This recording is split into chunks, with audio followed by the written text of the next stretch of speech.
우리가 이제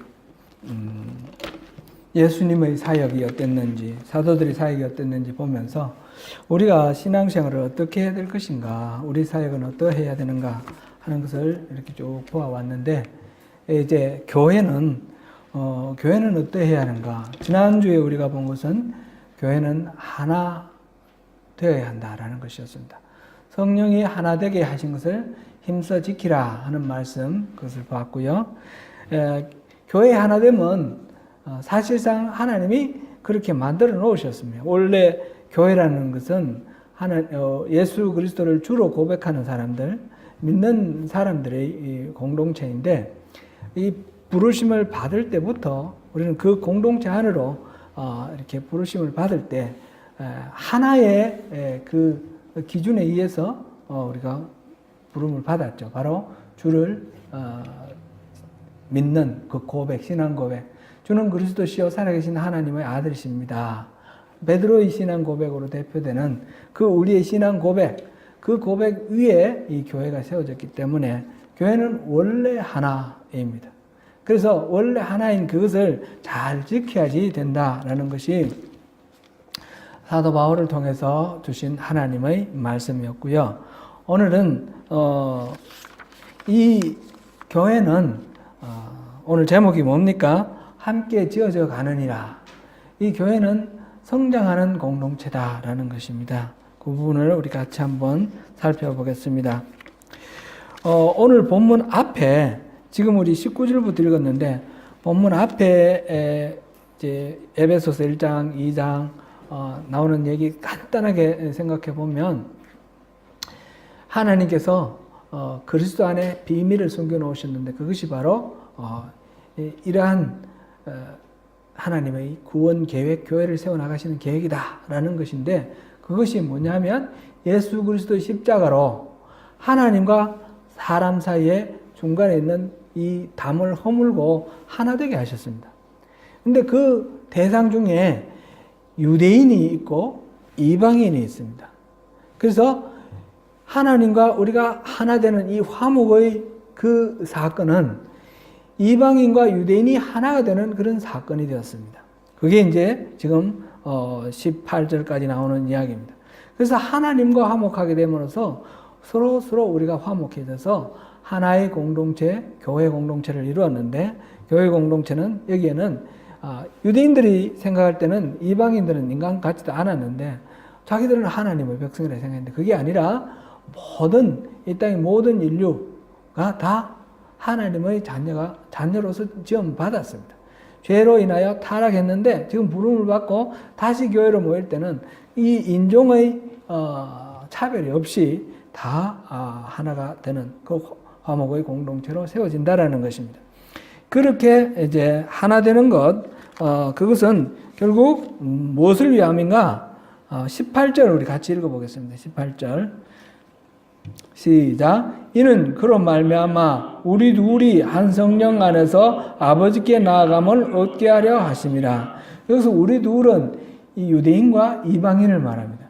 그래서 모든 사람들이 다 아버지께 나아감을 얻게 하려고, 누구든지 아버지 앞에 나아갈 수 있도록 하기 위해서 이런 일을 하셨다는 것입니다. 하나님이 교회를 만드시고 우리를 부르신 이유는 아버지께로 나아가게 하는 것. 그래서 하나님과 우리 사이에 친밀한 교제, 이 교제가 우리 신앙의 가장 핵심이고 본질이다 하는 것을 여기서 다시 확인할 수 있습니다.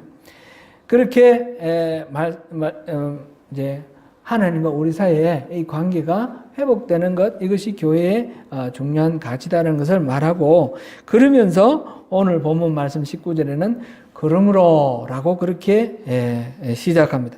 그러므로 이렇게 하나님이 하나로 만들어 놓으셨으므로 우리는 이러이러해야 한다라는 것입니다. 그러므로 하면서 지금 이야기가 교회에 대해서 지금 말하고 있는데, 세 가지를 지금 이야기하고 있습니다. 첫째, 이제부터 너희는 외인도 아니요 나그네도 아니요 오직 성도들과 동일한 시민이요 하나님의 권속이라, 이렇게 됐는데, 하나님 나라 백성이다, 하나님 나라의 시민이다 라는 것이 첫 번째 우리가 살펴볼 부분입니다. 그리스도 안에서 우리가 하나가 된 존재가 바로 교회입니다. 그래서 우리는 이제 외인도 아니고 손도 아닙니다. 여기서 외인이라는 말은 foreigner, 외국인을 말하죠. 이 공동체의 멤버가 아닙니다. 원래. 그 나라의 국적이 없이 함께 어울려 있는 사람입니다. 그러나 일상적으로는 같이 살지만 결정적인 상황이 되면 이거는 국적에 따라서 나누어지는 그런 경우죠. 제가 우리 그 일제시대 때 선교사들의 제가 크리스천 라이프에 이제 원고를 쓰면서 일제시대 선교사들의 여러 가지 행적도 보고 그 미국의 선교사의 그 선교 정책과 일본의 선교사들에 대한 정책 이런 것을 이제 좀 이렇게 살펴볼 그런 기회가 있었는데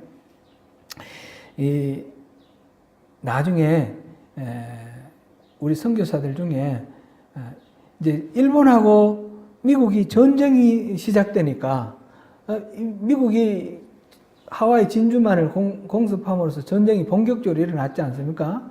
그전에도 날카롭게 대립하고 있었긴 했지만 전쟁이 일어나니까 선교사들 다 잡아가두었어요. 다 잡아가두고 그리고 그 사람들을 강제로 미국으로 송환시켜 버렸어요. 그래서 일제 말기 2차 세계대전이 본격적으로 나서 이 미국하고 일본이 전쟁이 본격화된 이후에는 선교사들이 다 처방되고 없습니다. 그거는 미국에 살던 일본 사람들 있잖아요. 일본 국적 사람들도 다 구금됐어요. 미국에서. 미국에는 세계 여러 나라 거의 모든 나라의 사람들이 다 몰려 살고 있는데 우리나라 사람도 있었고요. 중국 사람도 있고 한데 일본 국적을 가진 사람을 잡혔어요. 다 구금당했습니다. 보통 때는 아무 상관없이 같이 생활을 하고 살았는데 전쟁이 일어나니까 국적에 따라서 달라지죠. 제가 이제 전에 보니까 어떤 분이 뉴질랜드에 우리 이민 오신 분인데 영주권자였어요. 영주권자인데 이분이 무슨 범죄를 저질렀어요. 그 범죄는 뭐 자세한 걸 말씀드릴 수 없고 흔히 일어나는 그런 범죄인데 이게 이제 정도가 심해져 가지고 감옥에 들어가서 이렇게 몇 달 살다가 추방되더라고요. 나머지 형기는 한국에서 살도록 그렇게 돼 있다고 합니다. 그래서 이 사람 시민권자 같으면 추방되지 않습니다. 이분은 영주권자라서 영주권자는 이 나라의 시민이 아니니까 그렇게 추방하는 그런 경우를 봤습니다. 지금 우리는 외인이 아니고 하나님 나라의 시민이다. 이 말의 의미는 엄청난 의미를 갖고 있는 거예요. 보통 때는 뭐 상관없어요. 교회에 보면 교회 다니는 사람이나 다니지 않는 사람이나 뭐 별 어떤 불편함이 없이 다들 잘 살아가는 것 같습니다.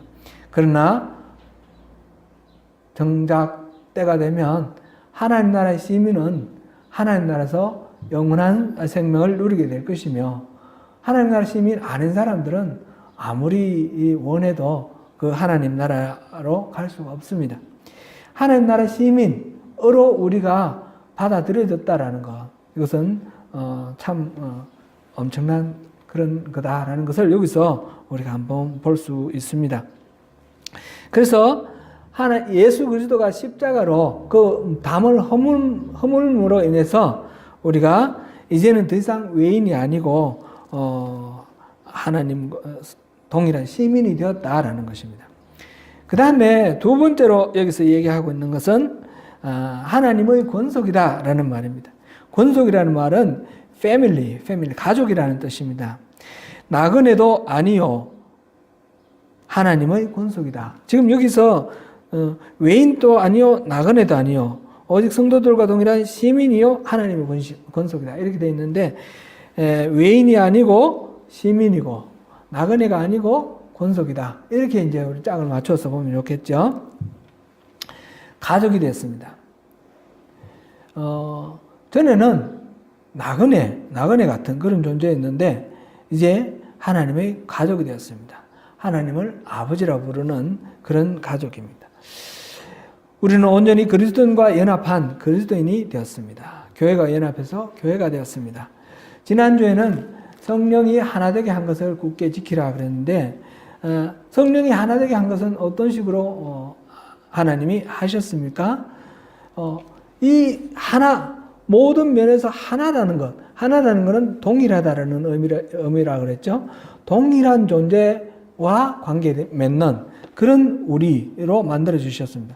여기서 보니까 몸도 하나요, 성령도 한 분이고, 소망도 한 소망, 소망도 하나고, 주도 한 분이고, 믿음도 하나고, 세례도 하나고, 하나님도 한 분이다. 이렇게 7가지를 쭉 말했는데 성령의 측면, 성자의 측면, 성부 하나님의 측면에서 모든 면에서 한 분이신 하나님으로 인해서 우리가 하나가 되었다라는 거죠.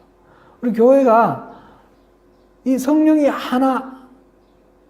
하나된 이 성령이 교회 안에 흐르지 않는다면, 우리 성도들 간에 이 성령이 함께 흐르지 않는다면 하나된 하나님 나라의 공동체로서 이 생명력은 없는 것이죠.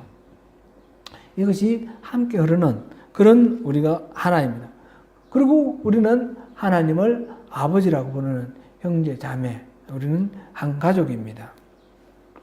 세 번째로 이야기하고 있는 것이 그 다음에 이제 20절부터 22절까지 이야기가 성전이다라는 것입니다. 성전. 우리는 저마다 우리 안에 성령이 계심으로 우리 자신이 성전입니다.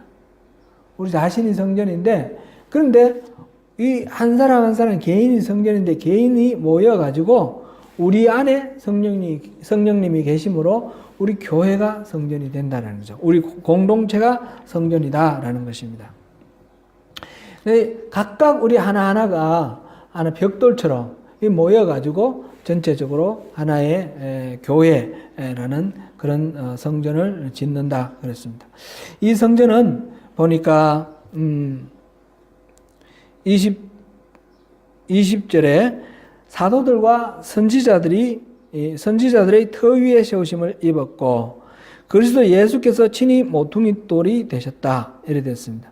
그랬고 그 다음에 21절 건물마다 서로 연결하여 주 안에서 성전이 되어가고, 그 다음에 22절 너희도 성령 안에서 하나님이 거하실 처소가 되기 위하여 그리스도 예수 안에서 함께 지어져 간다 이렇게 말씀하고 있습니다.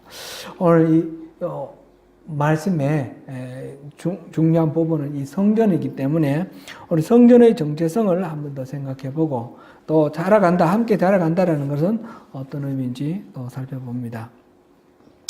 사도들은 여기서 사도들과 선지자들의 터 위에 세워졌다 그랬습니다. 너희들은 여기서 교회를 말하는 거죠. 우리 교회 공동체는 사도들과 선지자들의 터 위에 세워졌다 그랬습니다. 사도들은 어떤 사람입니까? 사도들은 구약 시대는 사도가 없죠. 신약 시대 예수님이 12제자를 부르시고 사도라 부르시고 그 이후에 이제 몇몇 분들이 사도로 또 부르심을 받아서 야고보를 하든지 바나바라든지 바울이 대표적이고요. 그렇게 사도들이 있습니다. 이 사도들은 예수 그리스도로부터 특별히 권위를 위임받은 그런 하나님의 일꾼들입니다. 그리고 선지자들은 구약시대 때부터 계속 있어 온 사람들이죠. 선지자들은 무슨 역할을 했습니까? 하나님의 뜻을 우리에게 전하는 역할을 했습니다. 이제 그리스도라 그럴 때 그리스도라는 말은 기름 부음 받은 자다 이렇게 말하는데, 기름 부음 받은 자가 세 사람들이 있죠. 세 부류의 사람이죠. 첫 번째로는 이 선지자입니다. 선지자는 실질적으로 선지자로 세워질 때 기름 붓는 그런 장면은 안 보입니다. 안 보이는데 그들이 하나님으로 부르심 받은 것을 기름 부음 받았다 이렇게 표현을 하고 있고요. 그 다음에 두 번째로는 제사장 아론으로부터 시작해서 실질적으로 기름을 부었죠. 위임할 때 기름 부은. 그래서 제사장이 있고 그 다음에 왕이 있습니다. 왕이 사울이나 다윗이나 사무엘 선지자가 기름 붓는 그런 장면이 우리가 또 기억납니다. 이렇게 기름 부음 받은 자가 그리스도인데 이 세 가지 역할이 그리스도 역할이죠. 그런데 왕은 주인이신 하나님의 그 통치 권한을 대행하는 그런 사람으로 왕이 쓰임 받고요. 그 다음에 선지자는 누굽니까? 선지자는 하나님 편에서 사람에게 하나님 뜻이 무엇인지 알려주는 그런 하나님의 메신저죠. 그 다음에 제사장은 뭡니까? 제사장은 사람의 편에서 사람의 죄를 들고 하나님 앞에 나가서 용서를 받는 그런 중간의 미디에이터, 중간자입니다. 이 사도들과 선지자들은 똑같이 하나님의 계시, 하나님의 말씀을 맡은 사람들입니다. 그래서 하나님의 계시를 맡고 선포하고 하는 사람들이 사도고 선지자인데 교회는 바로 이 사도와 선지자들의 터 위에 있다고 그랬습니다. 하나님의 말씀이 선포되는 그 자리에 그것을 받는 자리에 교회가 있다라는 것입니다. 하나님의 계시, 복음 선포 위에 교회가 있습니다. 하나님의 계시와 상관없다면 교회가 될 수 없습니다. 이렇게 선지자와 또 사도가 터를 이루고 있는 바탕, 우리 건물을 떠받치고 있는 이 터, 기초가 되고 있는 하나님의 말씀이 기초가 되고 하나님의 뜻이 기초가 되고 있습니다. 그 위에 교회가 있다는 것이죠. 그 다음에 예수님이 또한 친히 모퉁이 돌이 되셨다 그랬습니다. 이 모퉁이 돌에 대해서는 학자들 사이에 견해가 두 가지가 있습니다. 하나는 우리가 흔히 말하는 주춧돌 중에서도 특별히 건물 이렇게 해놓고 이제 완성되면 초석 이렇게 해놓고 무슨 몇 년, 몇 월, 며칠 완성 이런 식으로 하죠. 그래서 주춧돌 중에 한쪽 귀퉁이에 있는 중요한 돌 이렇게 해석을 하기도 합니다. 그거를 영어로는 코너스톤이라고 이렇게 말할 때는 이 모퉁이 돌, 우리 지금 현재 번역된 이 말이 코너스톤, 모퉁이 돌로 번역되어 있습니다. 이런 견해가 있고 또 한 견해는 이거를 코너스톤으로 번역하지 않고 캡스톤으로 번역합니다. 그래서 이거는 이 아치를 이렇게 만들 때 좀 이렇게 안쪽은 짧고 바깥쪽은 긴 이런 토막으로 만들지 않습니까? 이렇게 아치를 쭉 만들어가 맨 위에 들어가는 그걸 빼버리면 아치가 무너지죠. 이게 한가운데 올라가는 그 돌이 바로 캡스톤입니다. 캡스톤. 그거를 말하는 거다. 이렇게 말하기도 합니다. 석굴암에 보면 석굴암은 이건 돔이잖아요. 이 돔, 석굴암이나 뭐 서양의 여러 성당 같은 데 보면 돔이 많이 있는데 돔이 이렇게 둥글게 이렇게 되어 있는데 지붕이 둥글게 되어 있는데 가운데에 돌이 하나가 박혀 있습니다. 이걸 빼버리면 이게 무너집니다. 석굴암 한가운데 위에 있는 이 돌 이거 빼버리면 이거 무너지는 거죠. 그 돌, 그게 바로 캡스톤이라는 거죠. 이것은 예수님은 교회를 세울 때 주춧돌과 같은 그런 기초석이 된다라는 그런 의미로 해석할 수도 있고, 예수님은 그 모든 것들이 완성의 정점에 계신 분이다. 교회는 예수님으로 인해 완성된다. 그런 의미로 이것을 받아들이기도 합니다. 어느 견해이든 마찬가지입니다. 예수 그리스도가 바로 교회의 가장 중요한 그런 초석이 되거나 또는 캡스톤이 된다라고, 그렇게 완성이 된다라고 하는 그런 것이죠. 그래서 선지자와 사도의 그 말씀, 하나님의 말씀이 기초가 되어 있고 예수님이 그 공동체를 완성시키는 존재, 그런 존재가 바로 성전이고 바로 교회다라고 그렇게 말할 수 있습니다. 그런데 이 성전이라는 개념을 쓰면서 여기서 보니까 그 안에서 건물마다 서로 연결하여 주 안에서 성전이 되고, 건물들이 여러 개가 있는데 그 연결되는 그런 이미지를 쓰고 있고, 그 다음에 22절에 너희도 성령 안에서 하나님이 거하실 처소가 되기 위하여 그리스도 예수 안에서 함께 지어져 간다, 이렇게 되어 있습니다. 성전이 이렇게 건물로 이렇게 비유되어 있으면서 그것이 작은 성전이 모여서 연결돼서 큰 성전이 되어 간다. 우리 한 사람 한 사람이 모여서 이게 큰 성전이 되어 간다 하는 벽돌 같이 이렇게 이해를 해도 좋겠습니다. 그런데 그 벽돌 자체가 또 하나의 집이다. 집들이 쫙 모여가지고 큰 집이 된다. 그런 이미지로 지금 이렇게 그리고 있습니다. 이 성전이 이렇게 성전이 되어가는 거. 여기서 단어로 성전이라는 단어를 지금 이 신약 성경은 헬라어로 기록되어 있죠. 헬라어는 보통 헬라어로 이 성전이라고 말할 때는 히에론이라는 단어를 쓰는데 오늘 이 성경 여기에서는 히에론이라는 단어를 쓰지 않고 나오스라는 단어를 쓰고 있습니다. 이 나오스라는 말은 성전 이 건물 껍데기를 말하는 것이 아니라 성전 내부를 말합니다. 그래서 지금 여기서 성전 얘기하면서 성전 내부를 얘기하고 있습니다. 곧 성전 안에서 무슨 일이 일어납니까? 하나님이 사람을 만나는 그런 만남이 일어나는 것 아닙니까? 성전 안에 지성소, 물론 대제사장이 대표가 되어서 들어가지만 그곳은 바로 하나님이 자기 이름을 두시고 그곳에 임재하셔서 사람들을 만나주는 장소가 바로 성전입니다. 성전 안쪽. 그래서 이 나오사라는 이 단어를 쓰므로써 이 성전이라는 것은 저마다가 한 사람 한 사람이 그 안에 성령님이 계셔야 되는 것이고 또 우리가 모여서 하나의 교회 공동체 이 건물로 지금 비유해서 성전이라는 것으로 이렇게 이루어졌을 때에 그 안에 하나님이 계시는 성전이라는 것입니다.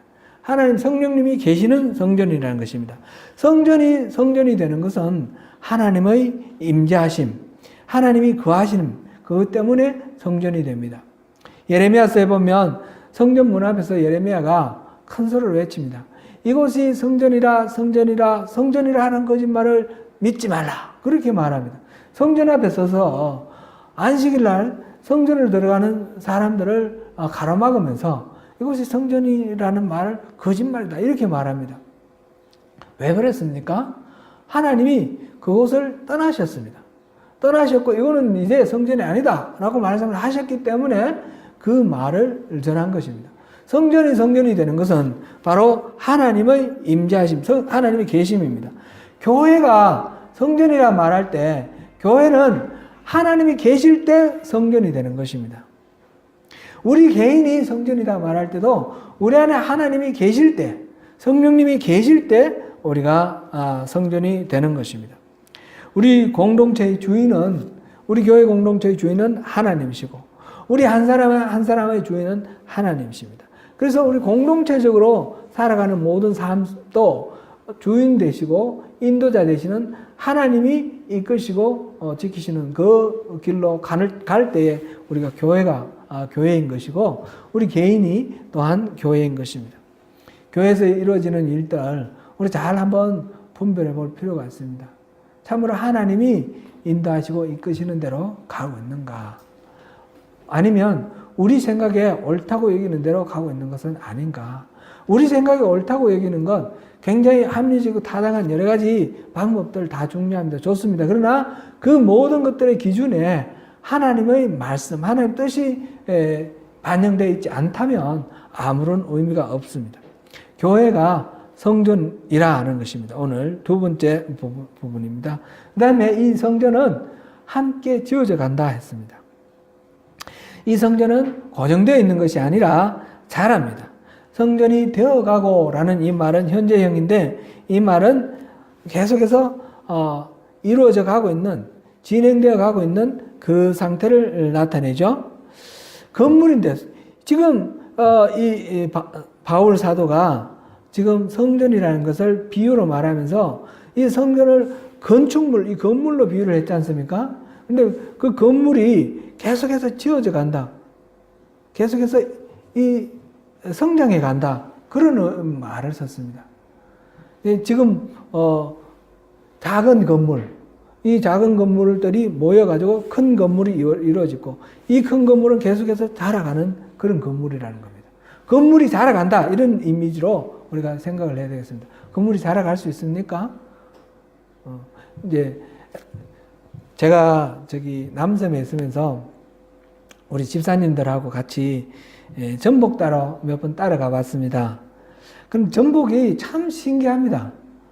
전복이 이게 12.5cm 넘어야지 이걸 잡아먹을 채취할 수 있거든요. 12.5cm 안 되면 채취가 허용이 안 됩니다. 이걸 만약 잡으면 벌금 물게 되고 그렇습니다. 근데 전복을 이렇게 보면 이게 그대로입니까? 자랍니까? 자라죠. 전복 껍데기 만져보셨습니까? 아주 딱딱한 돌 같아요. 이게 석회색 돌이에요. 그런데 신기하게 이게 자라지 않습니까?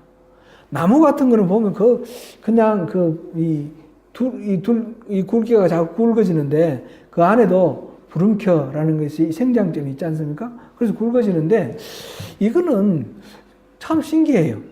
그냥 판이에요, 판.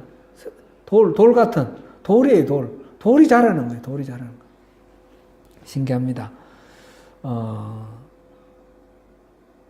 이거는 이제 딱 맞는 말은 아닌데 그냥 교회가 자란다니까 그런 것도 한번 생각해 보자. 그게 떠올랐습니다. 제가 떠올라가지고 그렇게 말씀드리는 거예요. 이 교회가 자란다는 것이죠. 살아있을 때는 자라는, 생명체는 자라게 되어 있습니다. 여기서 말하는 이 자란다는 건 무슨 말일까? 성도의 숫자가 늘고 또 교회 재정이 늘고 그런 것을 말하는 것일까? 교회는 당연하게 성도의 숫자가 계속 늘어야 되고 재정이 늘어야 되는 건가? 그래야만 교회인가? 그렇게 말할 수 있습니까? 그런 것을 나타내는 말 같아요. 우리가 함께 지어져 간다, 함께 자라간다 라는 말의 의미가 그런 의미는 아닐 것 같습니다. 우리 모두가 하나의 공동체를 이루어서 자라가고 성숙해 가는데, 성전이 되어가고 함께 지어져 가는데, 그것은 눈으로 보이는 피지컬한 그런 규모의 정대나 또는 범위가 확장되는 것, 이것을 가리키는 말은 아닌 것 같고, 하나님 나라 다음에 성숙, 성장, 그것을 말하는 것입니다. 다시 말하자면 영적으로 더욱 성숙해진다라는 것이죠. 우리가 저마다가 하나님이 기뻐하시는 그런 하나님의 사람 모습으로 변화되어 갈 때, 그리고 그것이 모여서 우리 교회 공동체가 하나님이 기뻐하시는 하나님 백성의 모습으로 이렇게 이루어져 갈 때, 그럴 때에 하나님께서 이렇게 자라간다, 또 함께 성전이 되어간다 라고 말씀하시는 이 말의 의미가 맞을 것입니다. 지난주에 우리가 봤던 교회는 하나 되어야 된다. 하나됨이 더 공고해질 때, 그럴 때에 우리는 성전이 되어간다, 함께 지어져 간다, 그렇게 말할 수 있겠죠. 그리고 예수님께서 기도하실 때에 교회는 어떠해야 된다고 그랬습니까? 거룩해져야 된다고 했습니다. 거룩함. 우리가 다 더욱더 거룩해지고 하나님의 성품을 담고 이 세상의 가치관과 구별되는 그런 삶을 살아갈 때에, 그럴 때 이 공동체가 더욱 하나님의 뜻에 합당하게 거룩함을 찾게 될 때에 성숙된다, 또 지어져 간다, 이렇게 말하게 되겠죠. 우리 지금 마태복음 산상수훈 보고 있는데, 산상수훈에 나오는 그 가치관들은 그 하늘나라의 가치관입니다. 천국의 원리입니다. 이 땅에서는 어리석어 보이고 이 땅에서는 통하지 않는 그런 원리지만, 하나님 나라의 원리는 그렇게 되는 것이죠. 한쪽 뺨을 맞으면 또 한쪽 뺨을 돌려대고, 오리를 가자면 십리를 가는 거, 악으로 갚지 않고 선으로 갚고, 나에게 해코지 하는 사람을 그 사람에게 보복하고 원수 갚는 것이 아니라 오히려 선을 베풀으라는 것이죠. 선을 베풀어서 그 사람이 부끄러워지고, 그래서 참으로 자기의 잘못을 깨달아 알 수 있도록. 절대로 원수 갚는 것을 직접 하지 말고, 원수 갚는 건 하나님께 맡기는 것이죠. 우리에게는 용서하라고 그랬습니다. 용서하고, 이것이 하나님 나라의 원리죠. 지금 뭐 여러 가지로 우리가 생각해 볼 수 있겠지만, 떠오르는 대로 우리 생각해 봤는데, 하나님 나라의 가치관, 우리의 세계관, 우리의 이 살아가는 삶의 가치관이 이 땅의 보통 사람들의 그것과는 달라져야 된다는 거죠. 우리는 하나님 나라의 시민입니다. 우리는 이 땅에 몸을 두고 같이 살아가고 있지만은, 그러나 우리는 특별히 하나님 나라의 시민입니다. 한국의 그 외교관 대사가 뉴질랜드 와서 뉴질랜드 시장에 가서 카운트다운이나 파켄세브에서 물건 사서 그래서 그것으로 음식 해 먹고 그냥 살지만, 그러나 이 사람은 이 뉴질랜드의 법을 따르지 않고 한국의 법을 따르는 치외법권, 그 대사관은 치외법권 지역입니다. 그렇게 살아가는 그런 특권을 갖고 있습니다. 마찬가지로 우리는 이 땅에 하나님께서 보내신 대사로 이 땅에 보냄받은 사람들입니다. 그래서 이 땅에서 어울려서 같이 살아가고 같이 땀 흘리면서 그렇게 어울리면 살지만, 이 땅을 떠나서 사는 건 산속에 들어가서 사는 것이 아니라 같이 호흡하면 살지만, 그러나 세상 사람들의 가치관과는 다르게 하나님 나라의 가치관대로 살아가는 것입니다. 그렇게 살아갈 때 하나님께서 이것이 바로 교회다, 성전이다 불러주실 것입니다. 사랑하는 성도 여러분, 우리 교회 공동체의 특성, 우리는 하나님 나라 시민이고 우리는 하나님의 권속입니다. 그리고 하나님이 우리 안에 사시는 우리는 성전입니다. 성전으로서 함께 지어져 가고 서로 힘을 모으고 마음을 모으고 사랑을 쏟음으로써 함께 한 공동체 이루어가는 그런 존재들이라는 것을 기억하시면서 오늘도 주님께서 기뻐하시는 열매를 많이 맺고 그런 풍성한 하늘 나라의 복을 누리시는 저와 여러분 되시기를 축원합니다.